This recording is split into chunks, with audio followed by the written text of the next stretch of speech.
The Surfer, a Nicolas Cage movie, I know. You gotta see it, you gotta watch it. And trust me, this is a Nick Cage film that isn't cringe, because I know some of those exist, but this one is not one of those.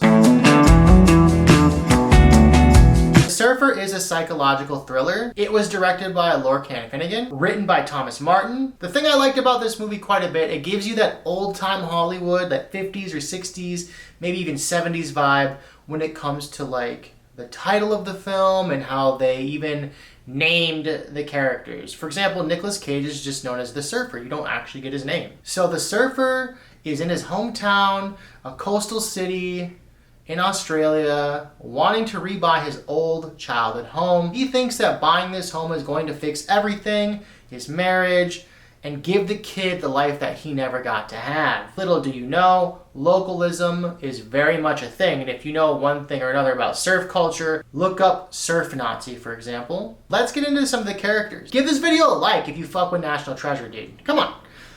Give it a like, dude. Give it a fucking like if you fuck with National Treasure. Nicolas Cage is the Surfer. Julian McCone is Scally. Nick Kassem as the Bum. Miranda Taspel as the Photographer. Alexander Bertrand as Pitbull. Justin Rosniak as Cop. Rahel Rahman as the Real Estate Agent. Finn Little as the Kid. Charlotte Maggie as Jenny. With Christmas right around the corner, he's going to do anything he can to close this home, but shit goes sideways. Spoiler alert, I'm gonna talk my shit. The Surfer literally loses everything throughout this movie, and it's like this acid trip of a fucking heat wave that sends you into like this spiral of psychosis, and you get to go along with this character as the movie progresses. Let me digress. For example, when he gets there, you know, his son and him get pushed off the beach due to localism. A younger guy combats them verbally, let's be honest. Like, yo, you get off the beach, Scally comes along, the leader of the cult.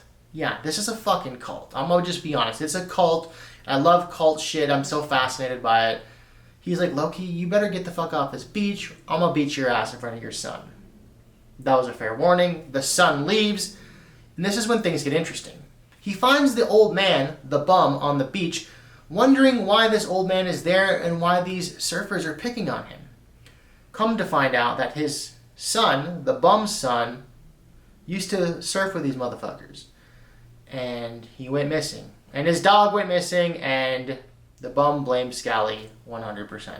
You're seeing a lot of foreshadowing through what I can see it as is like a heat stroke. Eventually it showcases the bum is literally the future of Nick Cage's character.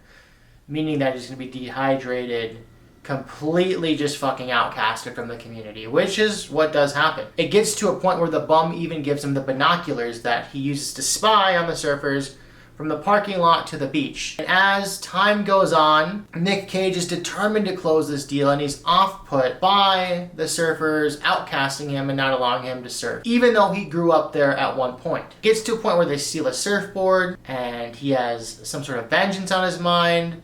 And it gets to a point where his phone dies and a bunch of just crazy shit keeps happening. He has to barter pieces of his life or just, you know, physical items to gain access to like a phone charger. He doesn't get access to his phone again, and then like literally the whole community fucking gaslights him. So it feels as if like it plays along the parallels of like, is this psychosis? Is the surfer the bum? Is the bum the surfer? Yes and no. At the same time, before all of the shit kind of goes down, you see the surfer on his phone looking up Scally and who he is. He runs like kind of like this pseudo, like in my eyes, like an alt-right pipeline to like making men real men again. Men need to be masculine. Men are too sensitive. So Scally brings up on like a little Instagram post essentially that in an old ancient time that men used to wait outside the kingdom or whatever, the monastery, for 7 days in order to be accepted into the tribe. And for me, I noticed that it's going to be a foreshadow. So I instantly knew that the surfer was going to have to, you know, be on the outs for like 7 days.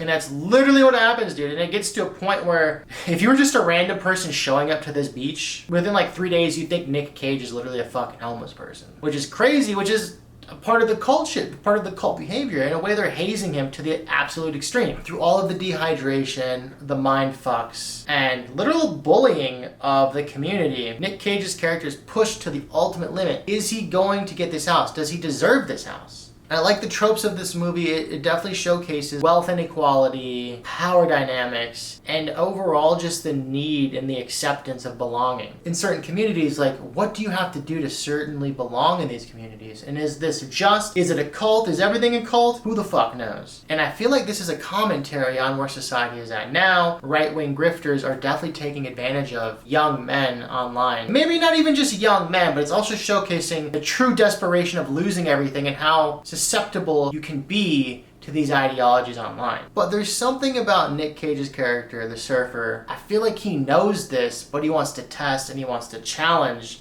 what this is. I'm going to recommend you watch this film, so let me know in the comments if you like this review. You know, make sure to like, comment, and subscribe, and until next time.